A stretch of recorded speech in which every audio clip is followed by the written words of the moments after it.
everybody. Give me 1 second, y'all. 1 second. I'm just trying to make sure y'all can see me here live. Because I know it's been a while since I've been live on YouTube. It's not every day I get to do that, which is fun and all. But give me a second.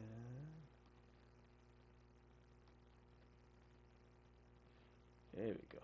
So I want to make sure I keep an eye on the chats so I can see what's going on. So in case if anyone decides to chime in, I can actually see what you guys are saying. So with that in mind, welcome 322 crew. I know it's officially Friday morning, and we're WWE 2K24. I know I'm not really a 2K guy, but here we are. But before we dive in, if you notice, moving around, there's no music. The reason being is because of the following. So I'll show you guys in case. So for anyone interested in streaming this game, here's the thing. Right? Create a safe mode. The music is shut off. Plain and simple. You'll be able to hear everything else, just not the music. So I just thought I'd put that in. And I have to say, before we dive into this, the last time I played a WWE 2K game, it was actually 2K18. Before that, the last game matter of fact, let's rewind it a little bit, shall we? My first wrestling game was WrestleMania, the arcade game, on the Sega Genesis, which was fun times, good stuff. And then I went a little backwards, like I usually do, playing the old Royal Rumble game, the Monday Night Raw game. Got to play WWF in your house. Fun game too, very reminiscent of WrestleMania, the arcade game, although with a few more characters, and everyone had little ending tidbits, which were basically their Titantron videos as end credits, which was fine, it's cool, whatever. And then, and mind you, I'm just talking about WWF, WWE games, not WCW, AEW, Fire Pro Wrestling World, or anything like that. Then, of course, there was WWE Warzone, which I liked, but I noticed the limitations.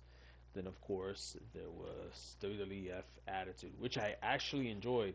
Though some people were like, no, it's not as good as Warzone. I'm like, it had a lot, and Attitude had a lot that Warzone left, to be desired.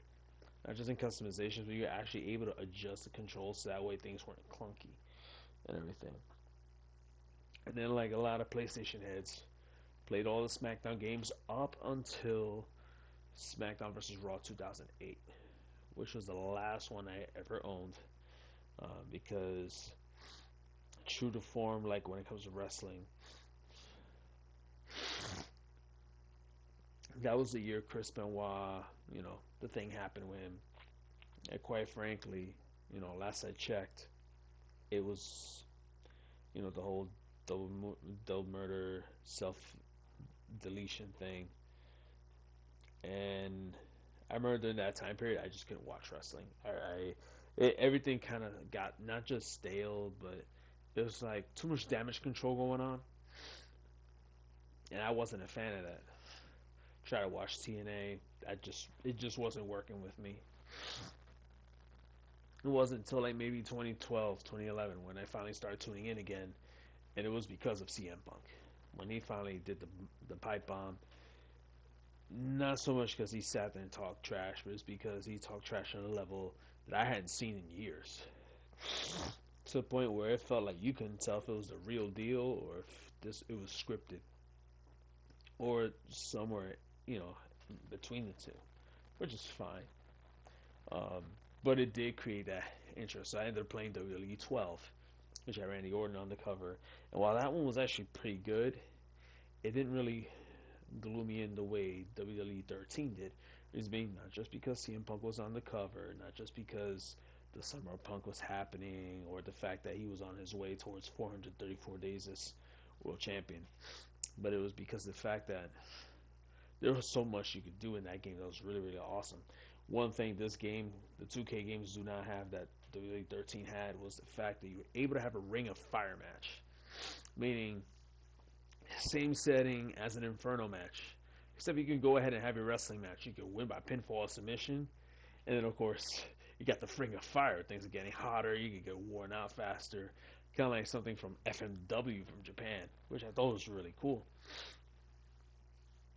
And then years on, and the thing is that some people they get so plugged into the 2K games are always buying an annual wrestling game. And the thing is that I don't think that's always recommended. The reason I say that is because it's like after a while it will feel like you're playing the exact game. So even if there are big differences, you're never going to notice them unless you have years apart removed so you can really see what's changed. So like for example, after WWE 13, my interest in wrestling sort of waned after CM Punk left. It wasn't really for him per se, but it was because like the way Vince was managing things regarding Dolph Ziggler when it came to Del Rio, when it came to Danny O'Brien, I just wasn't a fan. As a wrestling fan, there's a lot of mishandling of story and character from my perspective as a fan. Um, but the thing was, I just like when it came to the games, I was like, one, the featured character on the cover, I just didn't care for. So I was like, oh god, I really don't care for it.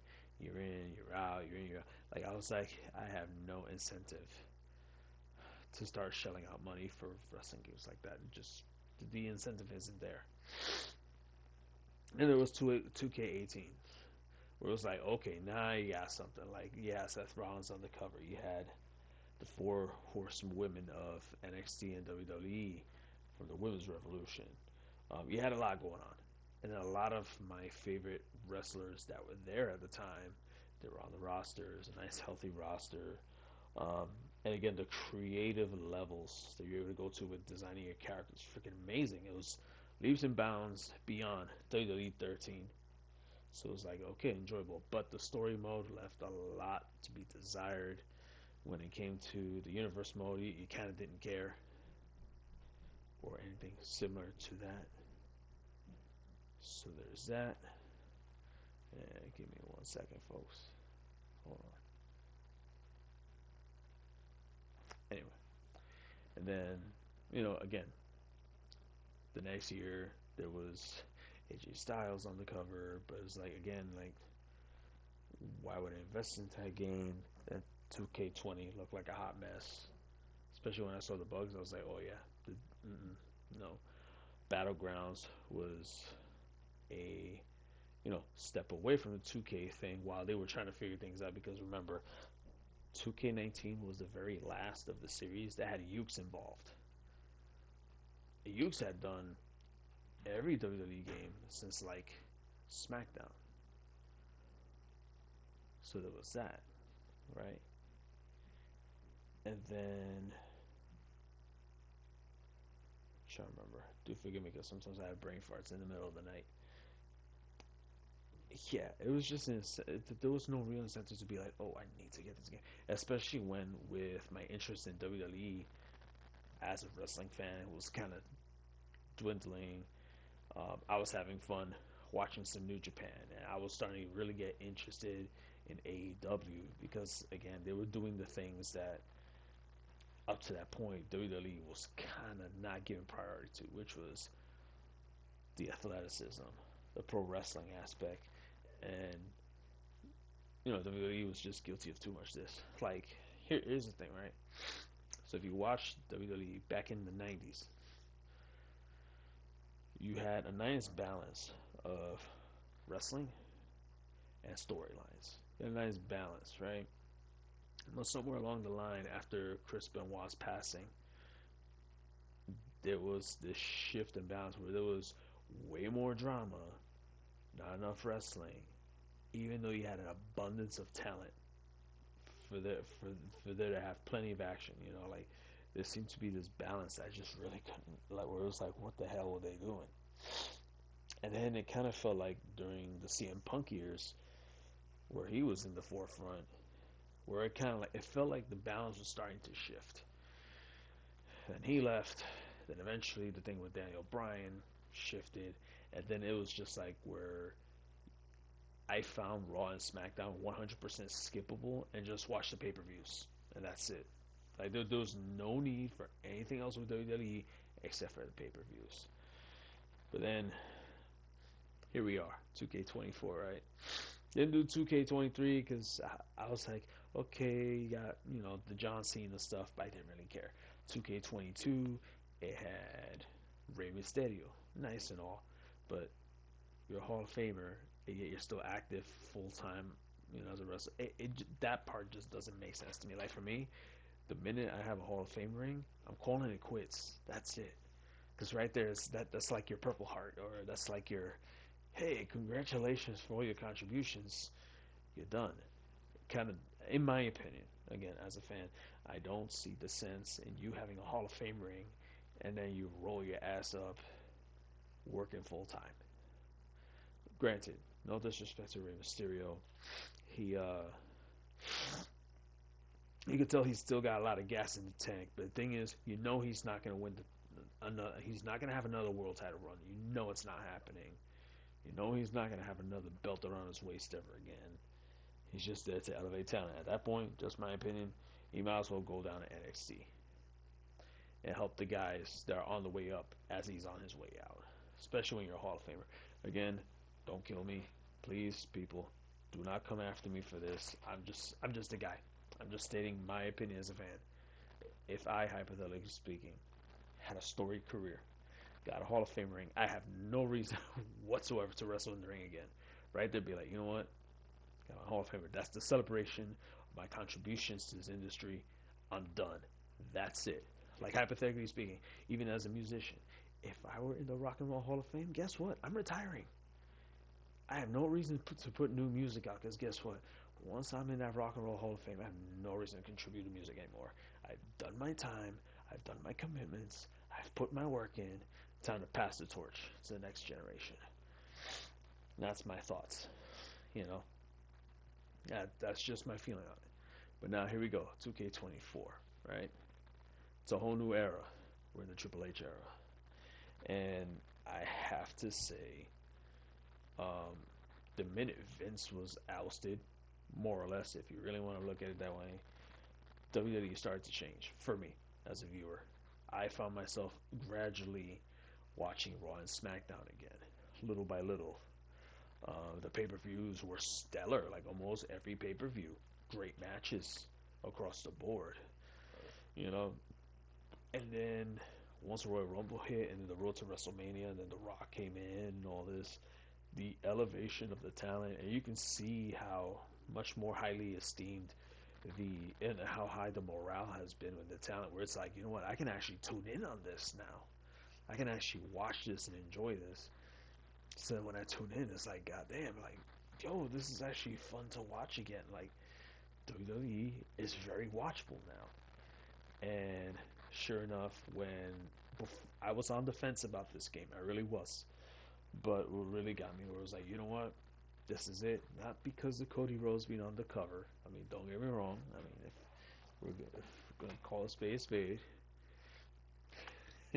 on the PS4 no less. Um,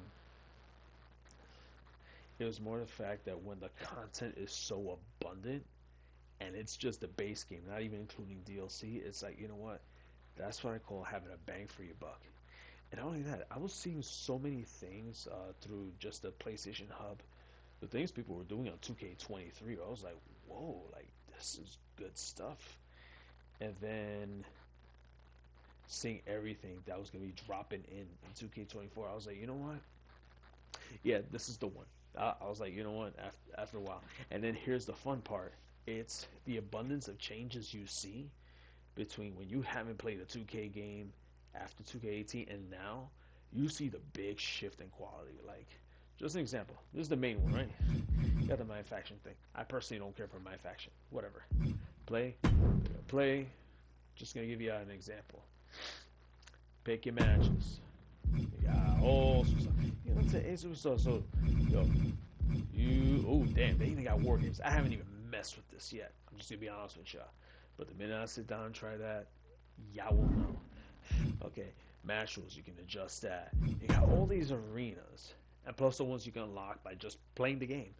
You don't have to freaking do microtransactions. Now, I will say the same thing that I will tell people when it comes to Dragon's Dogma. Um, yes, the microtransactions exist. However, they are not required. There's a lot of things that all you gotta do is pick up the game and play it. Play it, you get your points, and eventually unlock the stuff. Same thing with the wrestlers. Of course, you can also put your custom arenas. I haven't made my own yet. As you can see, there's stuff I still have to unlock. But boy, is it worth it. And then the customizations are freaking wild. So, again, little things like this actually go a long way. And that's just that. Then you have the universe, which you go ahead. Um, my friend, Venom Society, Zach, he put it this way: it is exhibition mode with extra steps.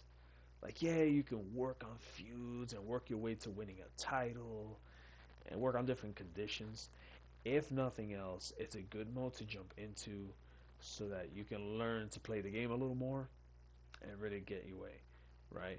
My GM, I jumped into this to learn how to be a GM, but what I did not come to expect is learning how to budget, how to book things in order to have a good outcome, and then you start learning the hard way that you cannot be at number one at all trying to do things the AEW way. Like, eventually you end up finding yourself spending more money than you can actually return in profit. You find yourself in tough situations financially. Then when you have your half your roster getting hurt from being worn down because you want to book things so hard and at random just for quick ratings, it comes to bite you in the ass. That is a lesson I've been learning with my GM. And I'm in like season 3 of this. And I'm learning that the hard way. Now, showcase of WrestleMania 30. This is fun. And just to give you just a little glimpse of what the mode has, I'll show you all the matches they have available. And of course, some of them are a little questionable. My criticism here, there isn't a single match of WrestleMania 1 and 2. Not a single one. Despite a cage match of Hulk Hogan and King Kong Bundy, despite, you know, other matches. Don't get me wrong, WrestleMania 1 and 2 weren't the greatest WrestleManias. They were the beginning of it all. But they weren't the greatest. But it would have helped to have one match from each Mania just to really bring extra value. Now, in its defense, you get Steamboat and Savage. You get Andre and Hogan. You get Warrior and Ravishing Rick Rude. Now, I kind of feel a little messed up. They didn't give us a WrestleMania 4 match. Like, you could have given us Randy Savage versus Ted DiBiase. That wasn't a bad match. It was actually a pretty good one. And not only that, play the whole thing the way it played out, plus the part when Hulk Hogan actually helps out, all those other things that got into that main event of WrestleMania 4, that would have been fun to throw in. But you got Warrior and Rick Rude. You got Hogan and Savage. Another good one. Hogan and Warrior. Now, what I found weird, they didn't put Warrior and Savage for WrestleMania 7. You would have thought they would have thrown that in. Or even Hogan and Sergeant Slaughter. You know, it would have made sense. But, to his defense, I love that they added Bret Hart and Roddy Piper for WrestleMania 8. Right? I love this match. This was actually one of my favorites. But I'm surprised they did not also add Randy Savage versus Ric Flair. Because that match was injected with drama, injected with energy. Like, if you go back and watch WrestleMania 8 on Peacock, and you watch Randy Savage and Ric Flair, it was freaking stellar. Like, head and shoulders, one of the best matches. Although, in this defense, Bret Hart and Piper definitely stole the show. So I will say that. Then they didn't even give us a WrestleMania 9. Like Bret Hart and Yokozuna, that match was pretty dope. Don't get me wrong, it had probably the biggest stinker of Undertaker's career, Taker and Giant Gonzalez. But WrestleMania 9, up to this point, had been the only Las Vegas based WrestleMania. And it was a nice arena. And Brett versus Yoko was actually a good match. I personally enjoyed it. I actually enjoyed Tatanka versus Shawn Michaels too. That was also a good one too. I wouldn't say a classic, but Brett and Yoko was definitely good. WrestleMania 10, um, for obvious reasons. We don't have Luger versus Yokozuna. We don't have Bret Hart versus Owen Hart for the most obvious reason. But I love the fact that we got Razor and Shawn. A very memorable match. You can't even knock it. WrestleMania 11, I'm surprised we don't have any. Um, they could have thrown in Shawn Michaels versus Diesel. You had a nice story going into that. I'm surprised we didn't get the Iron Man match of Bret Hart and Shawn. Um, Obviously, they can't do Roddy Piper and Goldust for obvious reasons, but you had Taker versus Diesel. That was actually a good one. Um, Again, Bret and Shawn from 12. They could have thrown that in there. They didn't necessarily have to have us wrestle full 60 minutes. There's ways of how they could have worked around it, because when you play these matches, you'll see. I love that they did Bret and Austin. It was hands down probably one of the absolute best matches of Mania 13. Hands down. You can't even question that. I do find it odd we did not get WrestleMania 14. Austin versus Shawn. That was a good one. But to be fair, they do have the gear for Shawn Michaels throughout those Attitude Era years in the Create a Superstar mode. And when you go and you decide to customize your, even the WWE wrestlers, you can change the gear and even like do some real good customizations where you can really switch it up good. My only criticism is that there are some outfits that you can't really do full customizations on. So, for example, with the Mania 8 Brett, I wanted to make it look like his Mania 9 outfit as an alternate attire, which is more like a magenta pink and white outlining on the tank top instead of black. But they don't let you customize it that far without messing something up. So something to really consider too. Um, I'm surprised they skipped WrestleMania 15. The first Rock versus Austin, which was one hell of a slobber knocker. No disrespect to WrestleMania 17. Um, their rematch was awesome. It was good. Um, Problem is the censorship that they could have done. Hey, Ryzen, what's up? What's going on? How you doing? Um, my thing here was the fact that something very uncomfortable happens when you play this match. It's the fact that despite all the scrubbing off of Vince McMahon from this game, his face shows up here, and they show, obviously the heel turn of Austin and McMahon. So, in my opinion, that's why I felt like WrestleMania 15 would have been a little more suitable. Granted, there were other great matches in WrestleMania 17, like for example, if I remember, the Hardys, the Dudleys, and Edge and Christian or whatever. But again, you, you're only gonna get the Dudleys. You can't have Edge and Christian or the Hardys because they're in AEW. So obviously that goes out the window. Uh, yeah, I'm going with some wrestling today, switching it up today for once. I'm just giving a quick overview of the game and also how I ended up getting 2K24, and of course a little of my background of having fun wrestling games as a kid up to now. All right, so as we can see, WrestleMania 18 and 19, kind of odd that they just skipped over them. Again, another criticism I have. WrestleMania 18, you had Hogan versus Hollywood Hogan versus The Rock. That shit was iconic as hell. Who could have forgotten that? You know. Um, Now, WrestleMania 16, also known as WrestleMania 2000. I mean, the title is horrible. Obviously, the quadruple main event there. I mean, really nothing special. Again, like WrestleMania 1 and 2, not very highlight worthy. It's one of the manias I skipped, and I'm kind of glad I did at the time. Yes, as I explained several minutes ago, in order to be able to stream this game, there's this mode in the options where it says creator safety. And what it does is it shuts off the music. You'll be able to hear commentary, you'll be able to hear the audience, you'll be able to hear your wrestlers, and all the sounds in the game, but it mutes out the music. I can definitely confirm this through watching Smack Talk. It's a YouTube channel that usually does updates on the they do updates on like whatever patch notes and everything of this game itself, And usually when they'll show you certain entrances, they'll show you the entrances, but you won't hear the music, and it's because for creative copyright reasons, they mute out the music. So in order to avoid the copyright claim issues, you have to mute out the music with this game because there are a lot of things, and From Software is not one of them. So WrestleMania 20, they could have also added Undertaker and Kane because that was the Undertaker's return. Obviously, you had an awesome triple threat main event between Shawn, Triple H, and Chris Benoit, but again, gigantic tsunami of an elephant in that room that they can't touch. So we know why that's not on here. But Eddie Guerrero and Kurt Angle's obviously welcome. Yeah, that's why I'm here on YouTube because honestly, like I don't get to stream on YouTube very often. So like today's one of those days where I'm like, you know what? With this game, I don't mind hopping on YouTube and doing the live stream on it.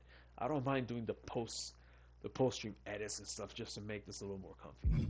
So moving on, WrestleMania 21, HBK and Kurt Angle, obviously a classic, very solid one.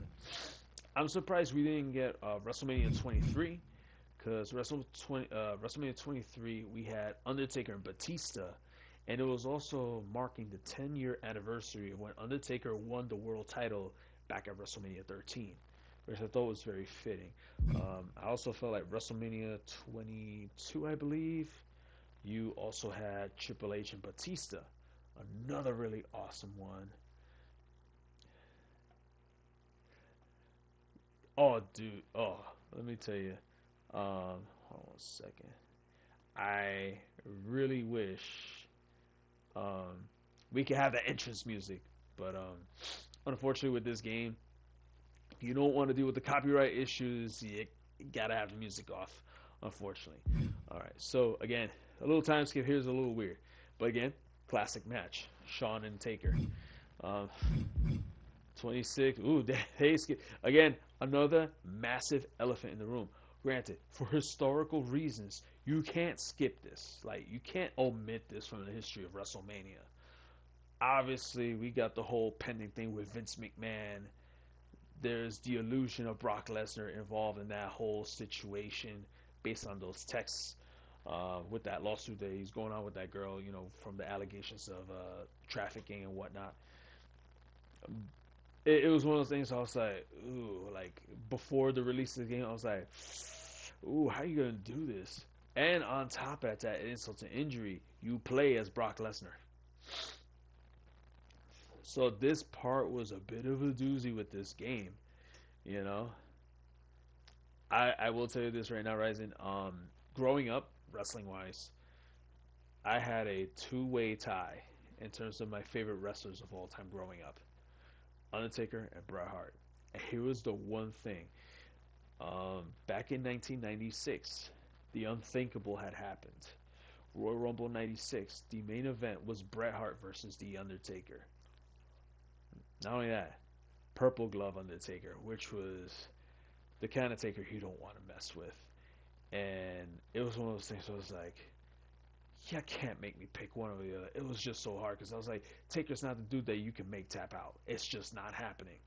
Like, you couldn't do that with that Taker. You couldn't. But then you had Bret Hart, who always found a way to rise to the top. But the thing was, Taker was the guy you can't make tap. So it was like, I was like, could Taker be the guy to get the belt off Bret? It was one of those moments where one wonders what would have happened at WrestleMania 12 if Bret had lost the belt to Undertaker instead of Taker winning by DQ, thus Bret keeping the belt, and then we ended up getting the feud of Undertaker and Diesel. Again, another reason why I felt like WrestleMania 12 being omitted in this mode was a missed opportunity because you had a twofold story that you could have put together, you know. It's one of those things. And yes, sharpshooter is my character's finisher, and it's one of a few, and I will show you this in the next few minutes. But I just want to go through this mode just to give you guys a quick overlook. WrestleMania 31. You got Seth and Randy. I love this match. I actually enjoyed this match to the T. I just never appreciated it as much as I did then until I played it here. Like when you actually play this match live, you really get blown away. It's like, damn, all those little details, all those little things, and the way daytime arena looks in this game is spectacular. And then the heist of the century. Yes, you play as Brock Lesnar to beat Roman Reigns' ass, but then you get that transition where you get to play as Seth to do the thing. This match was really cool. I actually enjoyed playing this one, especially when you play as Becky Lynch. This one was hilarious. I found it funny, but I actually enjoyed this one too. It's just one of those. Um, this match was a slobber knocker. I freaking enjoyed this match. It was one of my favorites of this WrestleMania. This Mania has some good matches, but I really enjoyed this one. Then yeah, this one. This was from last year, WrestleMania 39. Great match. Again, solid match. They had various killer matches. I'm surprised they didn't throw in the Usos versus Sammy and Kevin Owens for this one. Uh, oh yeah, Road Dogg's little shake, rattle, and roll. I remember that. That shit was funny.